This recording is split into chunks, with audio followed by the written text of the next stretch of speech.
ఉంటది వేస్ట్, వీళ్ళందరూ ఉండి వేస్ట్, ఈ పోలీసులు ఉండి వేస్ట్, ప్రజలు ఉండి వేస్ట్. న్యాయం జరిగేదాకా ఇక్కడ అయింది, ఉత్తరం గుడి దగ్గర అయింది, జూబ్లీస్ అయింది. ఎటు చూడు తెలుగు కుళ్ళ మీద పడుతున్నారు, వాళ్ళ ముస్లిం కుల మీద పడుతుర్రా, క్రిస్టియన్ కుల మీద పడుతుర్రా, మా మీద ఎందుకు పడుతున్నారు? మేము పొద్దుగాల లేస్తే అమ్మవారి పూజ మీదనే బ్రతుకుంటాం, మేము అమ్మవారి పూజ మీదనే చేసుకుంటుంటాము. ఎటు చూడు ఈ ప్రభుత్వం ఏం చేసింది, చేతిలో గాజులు వేసుకుంది, మా లెక్క చేతిలో గాజులు వేసుకుంది ప్రభుత్వం. ఎటు చూడు మొత్తం హిందూ దేవాల మీద చేత కాకపోతే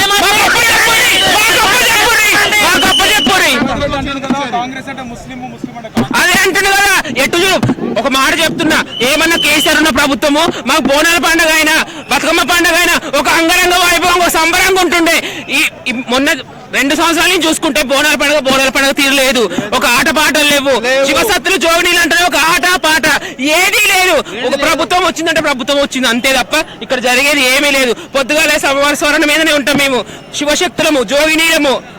ఈ రోజు ఎటు చూడు అమ్మవారి మీదనే జరుగుతుంది, ఏ జరిగినా అమ్మవారి ముందుకు వచ్చి చేయాల్సిన అవసరం ఏంది వాడికి? ఇది 5వ సారి అండి ఇలా జరగడము. ఫస్ట్ టైం చర్యలు తీసుకుంటే ఏమైతుండే, ఈ రోజు ఇలాంటి సిచ్యువేషన్ జరుగుతుండేనా? మీకు చేత కాకపోతే మాకు అప్పగించండి. ఇంకొకసారి మా హిందూ దేవతలు గుడుల వైపు కన్నెత్తి చూడాలంటే పరమతస్తులు ఉత్తమోసుకోవాలి.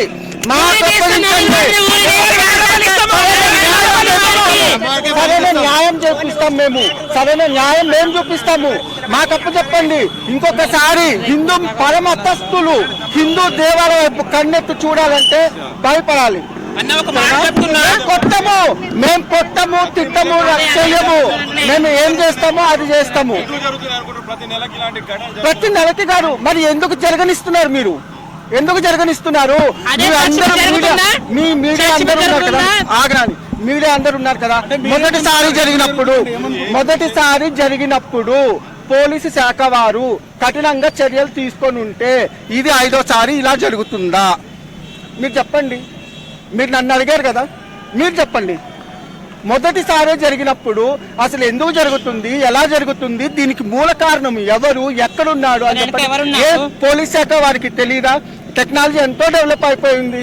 ఎక్కడెక్కడి నుంచి వస్తున్నారు వీళ్ళందరూ? వాళ్ళందరూ పట్టుకొని చేత కదా. ఈ రోజు పక్కన దొంగతనం చేసుకొని వెంటనే పట్టుకొని వస్తున్నారు. మన హిందూ దేవాలయం మీద ఇలాగ జరుగుతుందండి, మా ఇళ్ళ మీద జరుగుతుంది. మిగతా వాళ్ళకేమో మాకు సంబంధం లేదు. మేము శివశక్తులం, మాకు అమ్మవారే, మాకు అన్నం పెట్టేది ఆమె. పొద్దుగా లేస్తే మేము అమ్మ తల్లి మమ్మల్ని చల్లగా చూడని మేము మొక్కుతాము అమ్మవారిని. మా ఇంటి మీద జరిగింది అది, మా ఇంటి మీద జరిగింది. ఇంకా ఓపిక లేదండి. ఎప్పుడండి?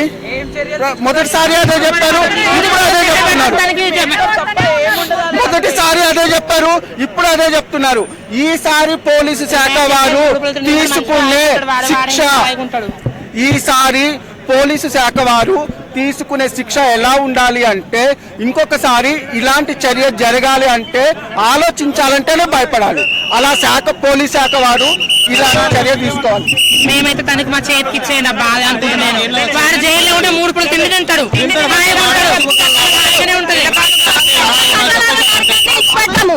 కత్తికొక గంటలాగా నరికేయాలి అంతే. మేము కోరుతున్నాం, రేపు పోరాటం చేస్తున్నాం, మేమందరూ రావాలి. పిలిపిస్తున్నాం ఇంటింటికి. ప్రతిసారి బోనాలు పడే ఆషాఢ మాసంలో ఎట్లయితే ఇంటికి బోనం తీసుకొస్తారు, అమ్మవారికి నీళ్ళ శాఖ వచ్చి అమ్మవారికి శుద్ధి చేయాలి. అమ్మవారికి ఇంటికి ఒక నీళ్ళ శాఖ తీసుకొచ్చి అమ్మవారికి శుద్ధి చేసి అమ్మవారికి బోనం చెప్పాలని అందరికి మనస్ఫూర్తిగా కోరుకుంటున్నా.